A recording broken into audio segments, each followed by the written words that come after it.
आशुतोष, ये सवाल मैं इसलिए पूछ रहा हूं, ये आसिम मुनीर के साथ there are no free lunches in this world. मुफ्त में तो ये लंच हो नहीं रहा। तो ये लंच पे जो इनवाइट किया गया है, क्या इसके पीछे एक बड़ी वजह ईरान भी है? वो G7 बीच में छोड़कर चले आते हैं। ईरान में दरअसल गेम अमेरिका का है। एक प्यादे की तरह क्या इजराइल को इस्तेमाल किया जा रहा है, और अब जब परमाणु युद्ध की बात भी आने लगती है तो एक दबाव दोनों तरफ से सैंडविच करने के लिए पाकिस्तान अमेरिकी खेमे में अमेरिका के साथ खड़ा दिखाई दे, ये जरूरी हो जाता है। खेल वहां तक तो नहीं पहुंच रहा। देखिए संदीप, इसमें दो चीजें बड़ी महत्वपूर्ण है। पहली बात यह कि आपने तो सिर्फ इस बात का जिक्र किया कि फील्ड मार्शल मुनीर के साथ डोनाल्ड ट्रंप जो है वो लंच कर रहे हैं। आपको याद होगा कि उनके जॉइंट चीफ ऑफ स्टाफ है जिनका नाम कुरेला, मैं नाम शायद बोल रहा हूं, उन्होंने यहां तक कहा है कि Pakistan is a phenomenal partner in anti terrorist operation. Phenomenal partner in anti terrorist operation, ये अमेरिका का एडमिनिस्ट्रेशन कह रहा है। तो अब आप समझ सकते हैं कि भारत की विदेश नीति कितनी शानदार है कि वो अमेरिका को समझाने में ही कामयाब नहीं हो पाया कि दरअसल पाकिस्तान आतंकवाद को बढ़ावा देता है, और उनका जनरल ये कहता है कि is a phenomenal partner anti terrorist organisation. अब इससे सारी बातें खुलकर साफ हो जाती हैं। दूसरी बात महत्वपूर्ण यह कि आज की तारीख पे हमें अपने दिल पे हाथ रख के पूछना चाहिए, और कम से कम भारत के विदेश मंत्री को दिल पे हाथ रख के पूछना चाहिए कि पाकिस्तान के फील्ड मार्शल को अमेरिका के राष्ट्रपति लंच खिलाते हैं। चीन ऑपरेशन सिंदूर के दौरान पाकिस्तान की मदद करता है। भारत इसके बीच में कहां है? दुनिया की दो सबसे बड़ी ताकतें पाकिस्तान के साथ खड़ी हुई हैं, भारत के साथ कौन खड़ा हुआ? अगर हम ये सवाल अपने से नहीं पूछेंगे तो हम इस सवाल का हल खोज ही नहीं पाएंगे। हमारी स्थिति क्या है? हम जब ये अभी पिछले दिनों शंघाई कोऑपरेशन ऑर्गेनाइजेशन था, उसमें हम बिल्कुल अकेले पड़े हुए हैं। अमेरिका हमको रोज, अमेरिका के जो रेवेन्यू सेक्रेटरी हैं वो कह रहे हैं कि ब्रिक्स में चूंकि भारत है इसलिए हम भारत से हमारे रिश्ते ठीक नहीं है। आप शंघाई कोऑपरेशन में आप अलग थलग पड़ जाते हैं, ब्रिक्स की वजह से अमेरिका नहीं, G7 में भी आप अलग थलग पड़े, लास्ट मिनट पर आपको न्योता मिला। बिल्कुल। तो सवाल यह पूछना चाहिए कि भारत की विदेश नीति है क्या? आप यूक्रेन के साथ हैं या आप रूस के साथ हैं? आज देखिए इतना बड़ा ऑपरेशन हो गया, रूस आपके साथ बिल्कुल खड़ा होने को तैयार नहीं है। भारत जब कहता है ऑपरेशन सिंदूर अभी जारी है, any act of terror will be an act of war, तो क्या हम बिल्कुल दो टूक दुनिया को नहीं बता रहे कि भारत से पंगा मत लेना?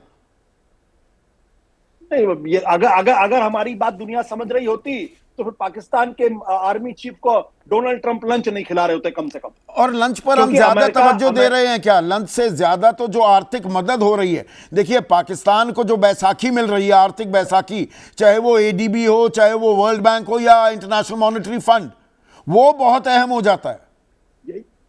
संदीप वो बातें मैंने इसलिए नहीं दोहराई क्योंकि वो बातें लगातार दोहराई जा रही। उसमें दो चीजें और आके जुड़ गई हैं, तो मेरा प्रश्न तो इसी बात को लेकर यह है कि भाई भारत का पक्ष दुनिया क्यों नहीं सुनने को तैयार?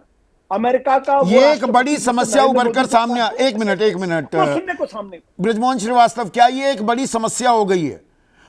पाकिस्तान की बात कैसे सुन रही है दुनिया? और खाना खिलाया जा रहा है, उसके कटोरे में पैसा डाला जा रहा है, तो भारत अपने आप को कहां पा रहा है? संदीप जी देखिए, इस बात को थोड़ा सा इस ढंग से देखना होगा कि अमेरिका में जो राजनीतिक गिरावट है वो इस स्तर पे आ गई है कि सबसे बड़े गणतंत्र का, सबसे आर्थिक रूप से समृद्ध देश का राष्ट्रपति पाकिस्तान के एक सैनिक को वहां बुलाकर लंच दे रहा है। ये गिरावट उनकी है, हमको उस गिरावट पे बात करना चाहिए। लेकिन नहीं, उनकी गिरावट में हम भी तो दोस्ती यारी, हम क्या इतनी आसानी से और नादानी में बड़ी दोस्ती यारी कर लेते हैं? क्योंकि देखिए sir, correct me if I am wrong, हमारे पुराने पारंपरिक जो मित्र हैं ना, जैसे रूस का साथ छोड़कर हम अमेरिकी खेमे में गए। आज की तारीख में हमारी विदेश नीति भी साफ इशारा कर रही है, मीडिया भी सेलिब्रेट कर रहा है कि भाई इजराइल ने ठोक दिया ईरान को। ईरान हमारा कितना पुराना मित्र है, संघर्षों में भारत के साथ खड़ा रहा, चाबहार बंदरगाह बन रहा था, रुपए के बदले वो तेल देने को तैयार था, डॉलर की भी दरकार नहीं की कभी ईरान ने। तो हमने अपने पुराने मित्रों को छोड़कर अमेरिका के साथ हाथ मिलाया, उसका इनाम के बजाय सजा मिल रही है क्या भारत को?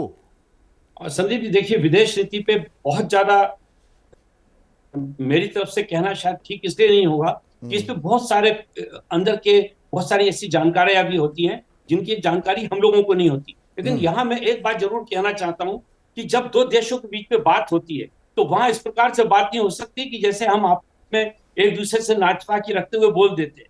वहां एक शालीन शब्दों के शालीनता के साथ अपनी बात कहना जरूरी होता है। ये बात बिल्कुल सच है कि ईरान के साथ हमारा स्टैंड बहुत साफ होना चाहिए। वाकई हमको ईरान का साथ देना चाहिए, ये जन भावना है। मैंने कई लोगों से बातचीत की, बात निकल के आ रही है। लेकिन विदेश नीति में क्या मुद्दे आएंगे, क्या लोग सोचेंगे, किस ढंग तो से इसका विमर्श होना चाहिए ना। That is exactly the point. तो हमें विमर्श करना होगा ना, विशेष सत्र बुलाया जाना चाहिए। पाकिस्तान ने आग्रह किया और हमने संघर्ष विराम की शर्तें मान ली। वो शर्तें क्या थी, हमने पाकिस्तान से क्या कीमत वसूली, क्या देश को पता नहीं होना चाहिए ब्रजमोहन जी? संदीप जी मैं आपसे सहमत हूँ। देखिए कि अब तो सत्र की घोषणा हो चुकी है, उसकी तारीख आ गई है। मैं सोचता हूँ विशेष सत्र जैसा इश्यू अब बचा नहीं है। तो पहले जनता को बताना सरकार की प्राथमिकता होनी चाहिए। हम दुनिया को बता रहे हैं देखिए हम मध्यस्थता नहीं स्वीकारेंगे, ना ही स्वीकारी थी, देश को बता दीजिए। मुझे पूरा विश्वास है संदीप जी, लोकसभा में ये सारी बातें बहुत ही बेहतर तरीके से हमारे सरकार के जो भी प्रतिनिधि हैं वो देश के सामने रखेंगे, क्योंकि संसद सही जगह है जहां पर इस बात को रखा जाना चाहिए। वहां उसी पर लोग विश्वास भी करते हैं और उसी को लोग सुनते भी हैं। नहीं तो यही तो देखिए जनता के मन में भी सवाल है।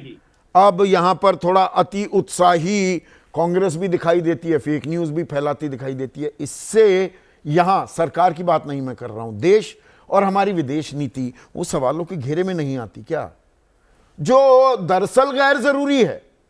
देखिए संदीप, कांग्रेस की बात तो मैं इसलिए नहीं करूंगा कि वहाँ होमवर्क नाम की तो चीज़ें नहीं होती है। और ये पहली बार नहीं, कई बार इस तरह की वो करते हैं। उन्हें अपने इतिहास के बारे में भी उनको कई बार जानकारी नहीं होती। जब भी काका कह रहे थे कि विनोद जी बताएंगे कि विदेश नीति, हमारी विदेश नीति 1937 में जब डॉक्टर लोहिया कांग्रेस पार्टी की विदेश नीति के कमेटी के अध्यक्ष बनाए गए थे, तब से कंटिन्यूटी में है। और वो विदेश नीति का मतलब ये था कि हम तटस्थता नहीं, निष्पक्षता। तटस्थता और निष्पक्षता में फर्क है, बहुत फर्क है। तटस्थता का मतलब है कि आप कुछ बोले ही नहीं, और साफ देख रहे हैं कि किसी के साथ नाइंसाफी हो रही है, बदसलूकी हो रही है, आप जी मैं तटस्थ हूं। निष्पक्षता का मतलब यह है कि आप पक्ष तब धरता रखेंगे, जहां अन्याय हो रहा होगा उसके खिलाफ आप खड़े होंगे। और भारत की विदेश नीति का ये प्रमुख रहा कि हमेशा हमने लोकतांत्रिक संघर्षों का समर्थन किया। हमेशा जो आक्रामक देश है उनके खिलाफ, जिस देश पे आक्रमण हुआ उस पर हम खड़े रहे। ये अब लगातार आप देख लीजिए, बहुत सारे उदाहरण हैं। वो क्यूबा को जब फिडेल कास्ट्रो को वो कैंप लगा कर बैठे हुए थे, तो जवाहरलाल नेहरू जाके उनको लेके यूनाइटेड नेशन के अंदर लाए थे। ये बहुत सबसे पहले मिलने गए थे। फिलिस्तीन के आंदोलन का हमने लगातार समर्थन किया। तो लगातार इस तरह के हम कभी ये नहीं रहे कि हम बिल्कुल हाथ झाड़ नहीं। पर अब यहां पर एक तरह से हम फंसे हुए दिखाई दे रहे हैं। क्या मैं इस शब्द को जिम्मेदारी से ही इस्तेमाल कर रहा हूं? मुनीर वहां पर खाना खाएगा, पैसा दिया जा रहा है पाकिस्तान को, हम कह रहे हैं मध्यस्थता हम स्वीकारेंगे नहीं, वो 38 दिन बाद हम बता रहे हैं। ये चीजें क्या आपस में जुड़ती हुई दिखाई देती हैं आपको? देखिए, मध्यस्थता न स्वीकारने की तो भारत की नीति लगातार है, और यह आधिकारिक नीति है। जो प्रधानमंत्री नरेंद्र मोदी जी, तो बस पाकिस्तान ने कह दिया, गिड़गिड़ा दिया और हम मान गए। सवाल ये है जो आप कर रहे हो, हाँ। कि पाकिस्तान को अगर अपने घुटनों पर ला दिया था, अगर वो गिड़गिड़ाया था, हम मानते हैं ला दिया। हाँ, हम मानते हैं ला दिया। हमें वो तो सेना के शौर्य पर, पराक्रम पर किसी को कोई ऐतराज नहीं है, नहीं, कोई सवाल ही नहीं है, कोई शंका नहीं है। तो उसके बदले में हमने क्या लिया पाकिस्तान से, ये सवाल जनता का है, और ये सवाल, इसका जवाब देना चाहिए। कांग्रेस इस सवाल को नहीं उठा रही। कांग्रेस ऐसे अतार्किक सवाल उठा रही है जिसको नहीं उठाना चाहिए। मुख्य रूप से विपक्ष की जिम्मेदारी है कि भाई ये सवाल सरकार से पूछा कि भाई हमने पाकिस्तान से उस बदले में क्या लिया। हमने उसको अगर नहीं, ये तो बताना होगा ना भाई। आप कहते आए हैं क्योंकि बीजेपी ये ताल ठोकती रही है जी, इंदिरा गांधी ने गलती कर दी, जवाहरलाल नेहरू ने कर दी, पीओ के 3 दिन और थोड़ा सा खींच देते हमारा हो जाता, तो यहां पर क्यों नहीं खींचा? और अगर अभी तो उसके अंदर एक और पेच ये डल जाता ना कि ऑपरेशन सिंदूर जारी है, फिर रुका क्या था 10 मई को, ये भी तो बताइए। हाँ, तो रुका क्या था 10 मई, मान लीजिए कह सकते हैं कि हमने स्थगित किया है, लेकिन असली सवाल यही है कि हमने क्या हाफिज सईद, मसूद अजहर, दाऊद इब्राहिम, जो बातें रक्षा मंत्री कह चुके हैं अगली बार मांगेंगे हम, और दूसरा इस बार क्यों नहीं मांगी? दूसरा एक और चीज है, हमारा कुलभूषण जाधव जो वहां पर एक गिरफ्तार पाकिस्तानी जेल में है, जिनके लिए हम ICJ तक मतलब इंटरनेशनल कोर्ट ऑफ जस्टिस तक में गए, क्या हमने उनको मांगा? त्यागी जी बैठे हुए हैं, ब्रजमोहन जी बैठे हुए हैं, ये सवाल तो इनके मन को मथ रहा होगा कि हमने क्या अपने उस आदमी को मांगा? महेश वर्मा जी बता दें। तो ये सवाल तो है जय, बाकी सवाल की वो कौन सा जहाज गिरा कि नहीं गिरा और ये बेकार की बातें हैं। नहीं, मध्यस्थता मुख्य बात यह है कि हमने लिया क्या पाकिस्तान से। एग्जैक्टली, मध्यस्थता नहीं स्वीकारी है और ना ही स्वीकारेंगे, ये हमारी स्टेटेड पॉलिसी है। मैं सरकार की बात को बिल्कुल फेस वैल्यू पर लेने को तैयार हूं। तो हमने कुछ नहीं स्वीकारा, तो पाकिस्तान का आग्रह किन शर्तों पर स्वीकारा? ऐसे ही मान लिया कोई आया गिड़गिड़ाया, अरे गलती हो गई हुजूर, माई बाप 26 ही लोग मारे, आगे से कभी ऐसा नहीं करेंगे, और हम मान गए। वो कहानी आने दीजिए सामने, उसका रहेगा इंतजार। आज सीधा सवाल में बस इतना ही।